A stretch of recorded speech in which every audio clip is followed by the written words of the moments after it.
Safety at low tide at the West Sea.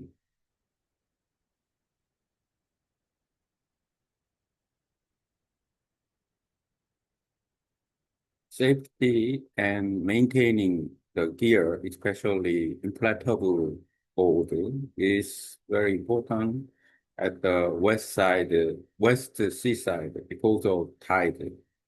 The tide and the difference of height maximize the different height is more than 6 meters. And then half moon tide is about 3 meter, 6 meter. The maximize the 6 meter, and the half moon tide is 3 meter.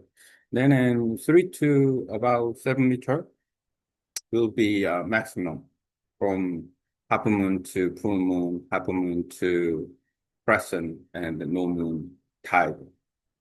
And the high tide, it might be okay, a little bit is okay, but the low tide and West Seaside, the coastal area, it has some problems because of oyster.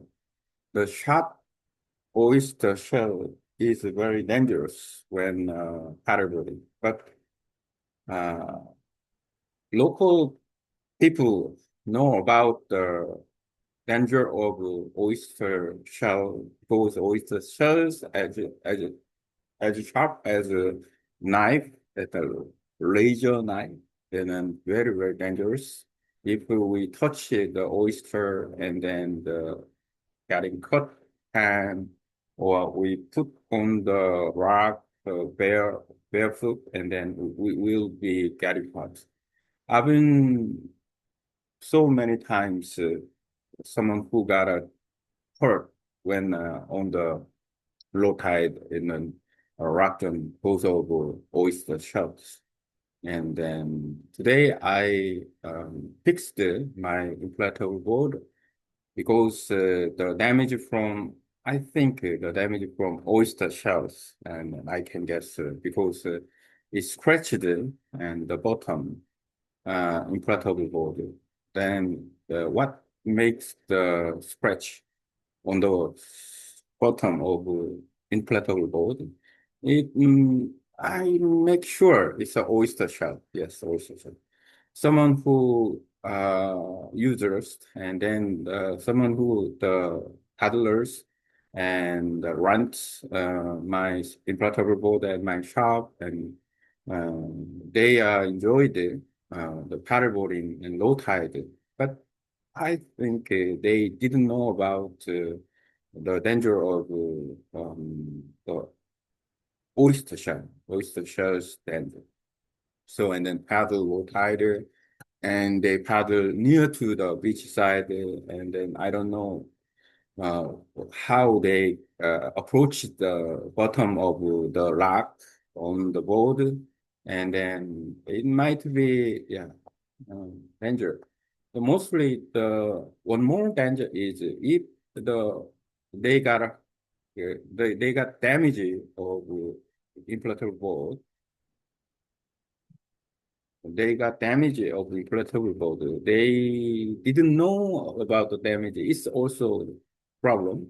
Also, after knowing about the damage and then the inflatables air out, and they did not report it, also very, very dangerous because and then next the users who next time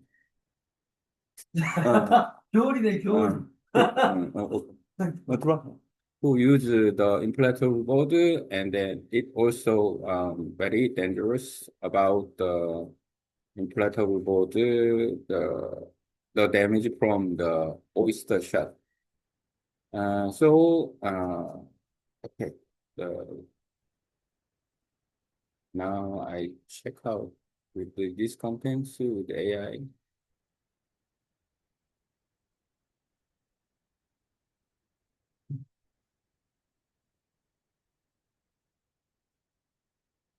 In English, may content of the safety rule about avoiding the damage from the low tide from oyster shell with the inflatable boat after food bleeding it.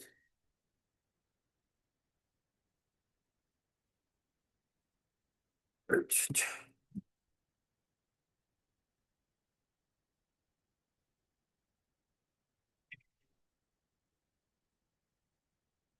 got a content from AI.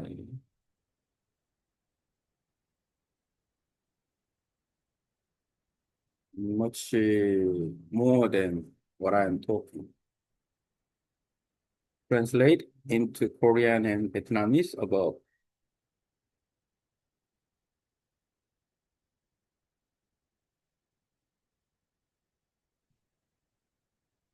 And get the contents in English here. I'm going to review one more time.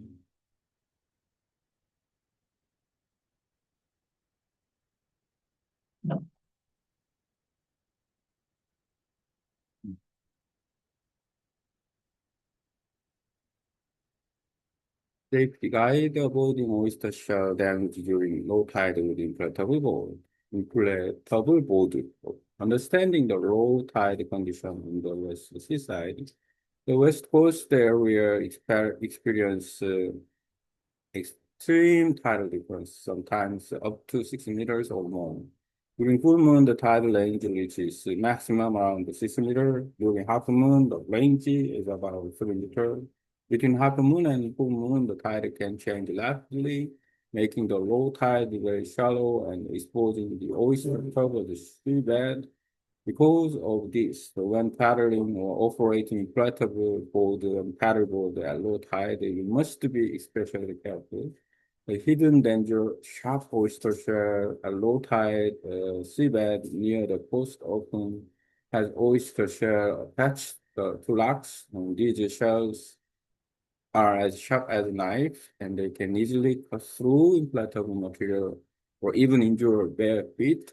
The local people are aware of this and often wear protective gear, and then, but visitors or new paddlers might not realize how dangerous oyster shells can be.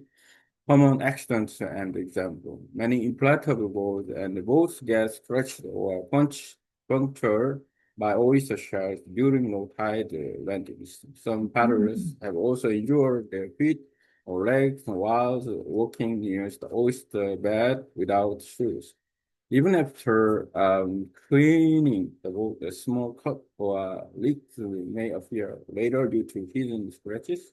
For example, today I found damage on my inflatable paddleboard caused by oyster shell during a low tide session.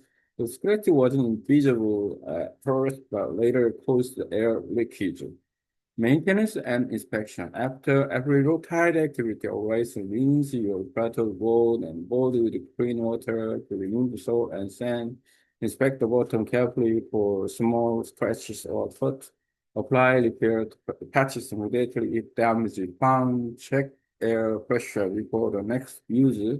Even a tiny leak can expand during the day. Reporting and safety responsibility. If you discover damage that could affect safety, report it to your team, club, or other users. Never leave an inflatable boat unrepaired. It can cause accident for the next user. And remember, even a small hole from nose or shell can become a serious safety risk when air escapes during use. Best practice summary: avoid paddling during extreme low tide.